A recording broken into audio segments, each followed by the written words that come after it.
गाय पर जब हम हाथ फेरते एक अलग ऊर्जा पैदा होती है दिमाग में।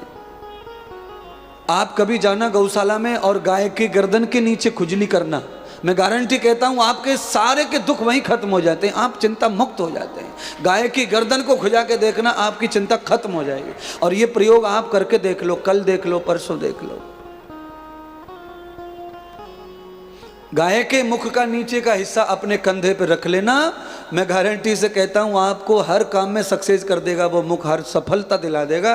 गाय का मुख जब कंधे पे रख जाता है तो समझना तुम्हारा समय सबसे अच्छा चल रहा है, अगर गाय अपने मुख को तुम्हारे कंधे पे सहन कर ले तो। मैं तो गौशाला जब जाता हूँ, जितेंद्र अपन गए थे तभी गाय ने, बछड़े ने, सबने रख दिया कंधा, छोड़ ही नहीं रहते, जबरदस्ती कंधे पर।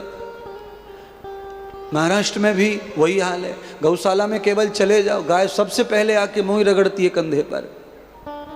बाहों में भरने का दिल करता, मैं तो भरता हूँ उनके बाहों, सींग हिलाएगी, माथा हिलाएगी, वो कुछ नहीं हिलाती है और प्यार देती है। उसी से ही अंदाज हो जाता है कि समय बहुत ही बढ़िया चल रहा है। मेरे जीवन में समय खराब आया, आज से 2.25 साल पहले बहुत बुरा समय आया। और उस समय खराब कैसे आ गया, क्योंकि कुछ गाय अचानक बीमार हो गई और मैं था नहीं, 2-3 महीने कहीं बाहर था, तो पीछे से किसी ने देखभाल अच्छी नहीं की, उसकी वजह से इतना समय खराब आया कि बहुत सारा नुकसान भी हुआ और बड़ी मुश्किल से मान सम्मान को बचा पाए, बहुत मुश्किल से, अपने ही गद्दार हो गए। गाय का इतना बड़ा अनुभव है मुझे मेरी जिंदगी में। अगर गाय पालते हो, गौशाला खोलते हो, तो उसे रानी बना के रखो तो तुम्हारे बल्ले बल्ले हो जाएंगे। अगर तुमने गाय को कसाई खाना बना के गौशाला बनाई तो तुम्हारा जरूर बहुत बड़ा नुकसान होगा। बहुत गौशाला है वृंदावन में, कसाई खाने से भी ज्यादा खराब मामला है, पर साधु भी उतने ही दुखी हैं, उतने परेशान है, बीमार है। इसीलिए गौशाला खोलनी है तो गाय रानी होनी चाहिए, महत रानी नहीं, गाय राजकुमारी हो। गाय को उतनी सुंदरता, उतना सुख मिलना चाहिए। अगर हम 1.25 किलो अन्न खाते हैं तो गाय को 5 किलो अन्न रोज मिलना चाहिए, तो लाभ मिलेगा आपको। कल हम सभी इसी कड़ी में जुड़े हुए हैं। नवग्रह धाम, पानी गांव चौराहा, नोएडा लखनऊ एक्सप्रेस वे, नवग्रह धाम में ही परमार्थ गौशाला का निर्माण चल रहा है, वहीं उद्घाटन कल होगा। भाग्य है इस जगह को भी पूरा वृंदावन जानता था पहले से, उसी को, उसको भी सब जानते हैं पहले से। और सारे देवता आए हैं धरती की रक्षा करने के लिए। मैं तो ऐसा मानता हूं इस गौशाला के साथ में इतने देवता हमारे को प्राप्त है, इतने मंदिर बने, इतना आनंद। और सब देवता आज भगवान कृष्ण के साथ गौ रक्षा के लिए धरती लोक पर आने की तिथि तैयार कर रहे हैं। देवकी वसुदेव का विवाह हुआ, आकाशवाणी ने कंस की बुद्धि को भ्रम में डाल दिया।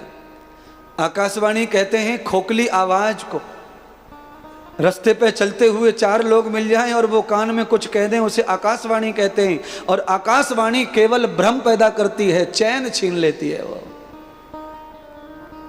कंस भ्रमित हो गया अपनी बहन के पुत्रों से, इस कारण कंस ने अपनी बहन को जेल में डाल दिया। वसुदेव जी को भी हथकड़ियां पहना दी, पिताश्री को भी पहना दी और सारा शासन अपने अंडर कर लिया।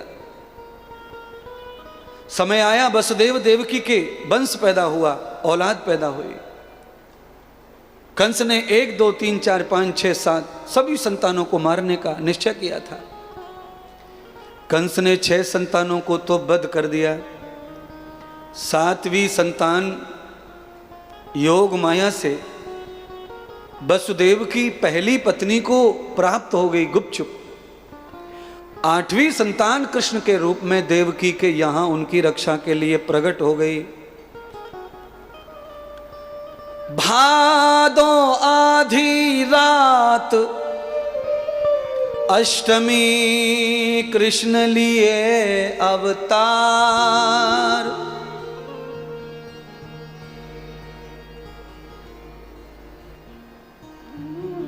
जेल की तारे टूटे,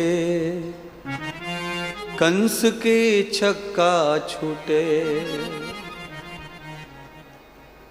ब्रज की भाद्रपद की अष्टमी और हमारे दक्षिण की श्रावण कृष्ण पक्ष की अष्टमी भगवान का प्राकट्य हुआ।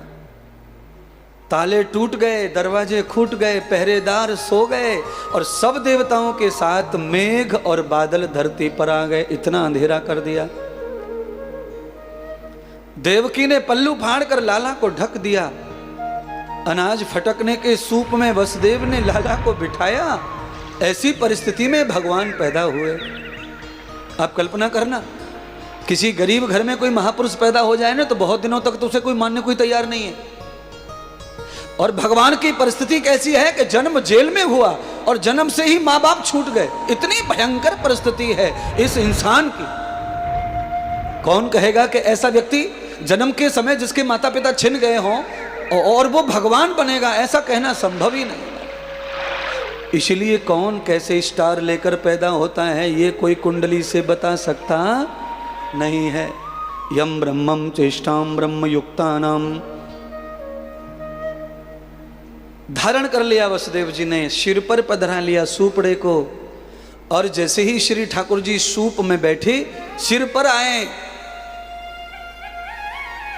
सारे रास्ते साफ हो गए हैं।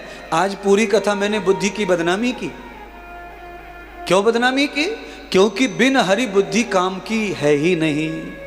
वसुदेव जी को कोई सूझ ही नहीं रहा था क्या करें। जैसे ठाकुर जी को बुद्धि में बिसाया, सिर के ऊपर पधराया, रास्ते खुल गए, बुद्धि काम करने लग गई। बुद्धि ने निश्चय कर लिया, चाहे जो भी होगा, कितनी बारिश हो रही है, बाढ़ आ रही है, पर मैं गोकुल में लाला को ले जाके ही छोड़ूंगा, चाहे जो हो जाए। तैरना आता नहीं है, बाढ़ आई है जमुना जी में, रास्ते हैं नहीं। लाला को लेकर इतना साहस कहाँ से आ गया? अरे साहस क्यों नहीं आएगा? जो बुद्धि में सुबह सुबह 4 बजे ही ठाकुर जी को पधरा लेता है, उसकी बुद्धि में इतना साहस है कि उसे तूफान क्या, दुनिया की कोई शक्ति रोक सकती नहीं है। बिठा लिया माला। 4 बजे पहुंचा दिया गोकुल में। यमुना को दर्शन दिया। यमुना प्रसन्न हो गई अपनी पति प्रिया को देखकर। आज अपने पति को बालक रूप में देखा तो पत्नी बड़ी धन्य हो गई। ये भी रूप मिला पति को। यम वेदो पुत्र कथार सर्वम। कथा का महत्व बहुत है शोभा जी। कथा ये कहती है कि बिना पति के पत्नी जीवन भर रह सकती है, पर उसे एक पुत्र होना चाहिए।